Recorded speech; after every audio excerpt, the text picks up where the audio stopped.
Bonjour bien-aimés, bonjour très chers amis. Alors je veux croire que vous vous portez très bien et que votre semaine suit bien son cours. Nous bénissons le Seigneur pour le privilège qui est encore le nôtre ce matin de pouvoir nous retrouver avec vous et de partager ce petit moment, ce court instant de méditation de la parole du Seigneur.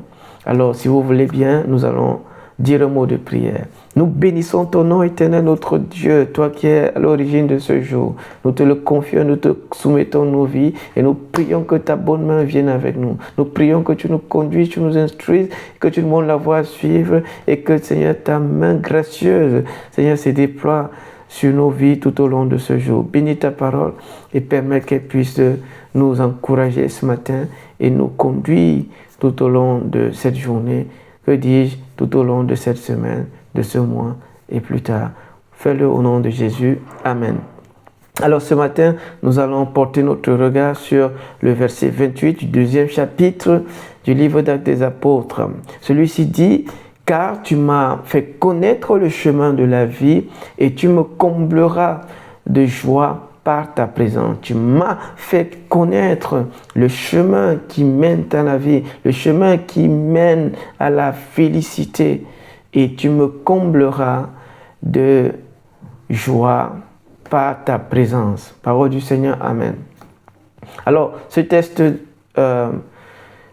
qui est issu du psaume 16, le verset 11, est cité par Pierre qui continue son message d'évangélisation à l'endroit de cette foule qui se massa au-devant des 12 apôtres et des 108 disciples.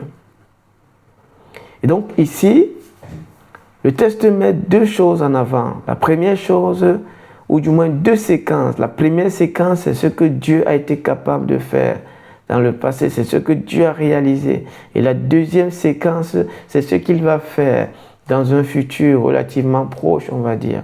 Alors, dans le contexte de ce texte, David, qui est l'incarnation de cette réalité, dit que le Seigneur lui a montré la voie de la vie et il est sûr que Dieu va lui donner une joie surabondante, une joie débordante, une joie extrême, une joie totale.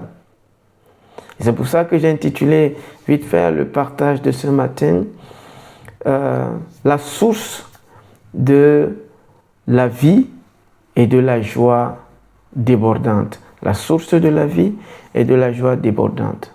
David affirme ici que Dieu a déjà réalisé un certain nombre de choses dans sa vie, que Dieu a déjà accompli un certain nombre de choses dans sa vie, et il sait avec conviction, avec autorité, que Dieu va encore faire. Et il sait ce qu'il va faire parce qu'il connaît son besoin actuel et son besoin futur. Mais rapporter ici, ce texte est mis en perspective pour permettre à ces Juifs, n'est-ce pas, rassemblés, de comprendre que Dieu est celui qui a sorti Jésus de la tombe en lui montrant la voie qui le conduit à la vie, c'est-à-dire la voie de la résurrection. Il dit, tu m'as ouvert, tu m'as fait connaître le chemin de la vie et tu me combleras de joie. Dieu a montré le chemin de la vie. Alors qu'il était dans la mort, Jésus-Christ, Dieu est venu et lui a montré le chemin de la vie, c'est-à-dire le chemin de la résurrection. La résurrection est le chemin qui mène à la vie éternelle. La résurrection est le chemin qui mène à la vie glorieuse. La résurrection est le chemin qui conduit à la félicité éternelle. Et ce qui m'amène rapidement à partager un certain nombre de points avec vous ce matin. Le premier, c'est qu'il y a un chemin qui mène à la vie. On ne tombe pas des nues et atterrissons et on n'atterrit pas comme ça dans la vie. Par un coup d'abracadabra. Non. Il y a un chemin qui mène à la vie. Deuxième chose, c'est que Dieu est celui qui définit le chemin qui mène à la vie. C'est Dieu qui montre le chemin. C'est Dieu qui fait connaître le chemin. C'est Dieu qui révèle le chemin. C'est Dieu qui initie le chemin. C'est Dieu qui conçoit le chemin. Il a conçu la résurrection pour Jésus-Christ, pour le sortir, n'est-ce pas, de la tombe, pour le sortir de la mort et empêcher que les réalités ocres et laides et destructrices ne touchent le corps de Jésus pour le décomposer. Troisième chose, c'est que le chemin de la vie peut être connu. Le chemin de la vie peut être connu. On peut connaître le chemin qui mène à la vie. Cinquième chose, non, quatrième chose, c'est que le chemin qui mène à la vie ne court pas les rues. Ce n'est pas quelque chose qui est facile à trouver, qui est facile à rencontrer. Ça demande qu'on le cherche et ça demande qu'on puisse le connaître, le trouver. Cinquième chose, les difficultés peuvent nous atteindre, mais ce n'est pas n'importe qui est capable de nous sortir des difficultés. Non, ce n'est pas n'importe qui est habilité, capable de nous tirer d'affaire. Sixième chose, le plus important dans la vie, ce n'est pas la mort, mais le plus important, c'est la voie qui est pourvue pour nous sortir de la mort. Jésus est passé par la mort et il en est sorti par la résurrection. Il a été crucifié.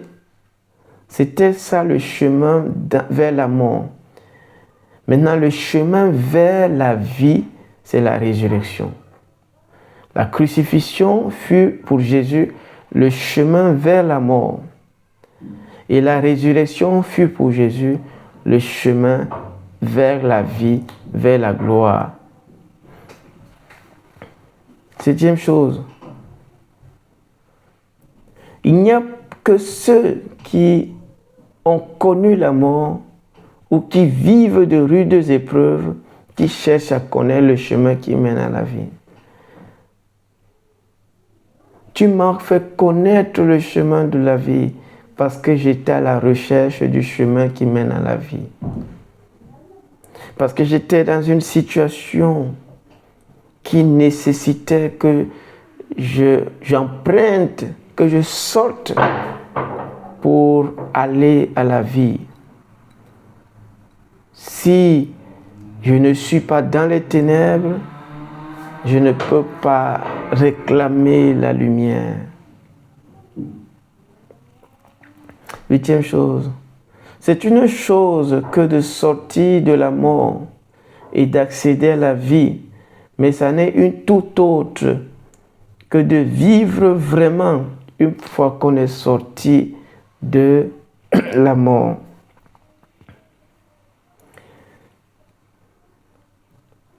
Neuvième chose, il est possible d'expérimenter la vraie joie, une joie qui déborde, une joie qui comble. Dixième chose, la joie parfaite, la joie rassasiante ne se trouve pas n'importe où. La joie parfaite, ça ne se trouve pas n'importe où. Il existe un endroit précis, spécifique, où la joie parfaite est disponible et où elle est accessible. C'est-à-dire où on peut avoir accès à cette joie. Elle n'est pas n'importe où et ce n'est pas n'importe qui donne la joie parfaite, qui donne cette joie qui rassasie l'âme, qui comble l'âme. 11e chose, Dieu comble de joie celui ou celle qui lui est dévoué. Si vous êtes attaché au Seigneur, sachez que Dieu vous comblera de joie. Si vous êtes dévoué au Seigneur, si vous êtes un ami du Seigneur, sachez qu'il vous remplira de sa joie. 12e chose,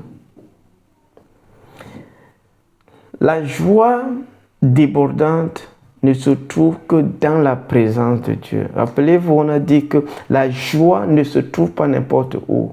Il dit, tu me combleras de joie par ta présence. C'est la présence de Dieu qui apporte cette joie qui comble. Loin de la présence de Dieu, loin de la joie qui comble. Loin de la présence de Dieu, loin de la vie qui déborde. Et donc, je partage ce dernier principe qui est comme un appendice, mais qui permet de mieux comprendre le 12e. C'est que la tristesse ou la joie ne sont pas d'abord une question de possession. C'est toujours et beaucoup plus en rapport avec l'environnement. C'est dans ta présence, Seigneur, que je suis comblé de joie. Une fois que je suis dans la présence de Dieu, je suis comblé de sa joie. Je suis inondé de sa joie. Je déborde de sa joie. Ça veut dire que on a là le secret de beaucoup de tristesse autour de nous. C'est parce que les gens ne connaissent pas la présence de Dieu. C'est parce que les gens ignorent le rôle capital de la présence de Dieu, même pour leur état d'âme. La présence de Dieu nous offre une grâce excellente.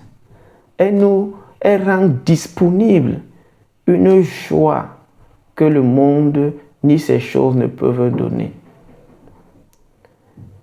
Loin de la présence de Dieu, loin de cette joie qui déborde, loin de cette joie qui comble. La tristesse, c'est d'abord et toujours une question non de possession, mais de disposition et d'atmosphère. Parce que la joie parfaite a un lieu d'accessibilité. Il y a un endroit où on peut, il y a un magasin où on peut trouver la joie. C'est la présence de Dieu. La présence de Dieu est ce magasin spirituel où nous puisons cette ressource qui se veut tellement rare dans notre société actuellement, qu'on appelle la joie. Êtes-vous à la recherche de la joie? La présence de Dieu est le chemin. Êtes-vous à la recherche de la paix? La présence de Dieu est le chemin. Êtes-vous à la recherche d'une solution pérenne à cette incertitude de la vie, à cette peur de l'inconnu? La présence de Dieu est le chemin. Alors prions. Béni sois-tu, Seigneur notre Dieu, pour ta parole ce matin qui a placé devant nous ces deux réalités. Seigneur, celle du chemin qui mène à la vie et celle de la présence de Dieu qui comble de joie. Nous prions pour chaque personne qui écoute cette parole ce matin et nous supplions notre Dieu que tu rencontres chaque personne, tes enfants en particulier, Seigneur, qui vivent comme si tu n'existais pas, parce qu'ils ignorent le rôle déterminant, prépondérant de ta présence en ce qui concerne les besoins de leur âme. Nous prions, Seigneur, que ce message vienne libérer, délivrer quelques-uns de tes enfants en les conduisant à connaître et à expérimenter la présence de Dieu. Fais-le au nom de Jésus-Christ. Amen. Dieu vous bénisse. Retrouvons-nous demain par sa grâce.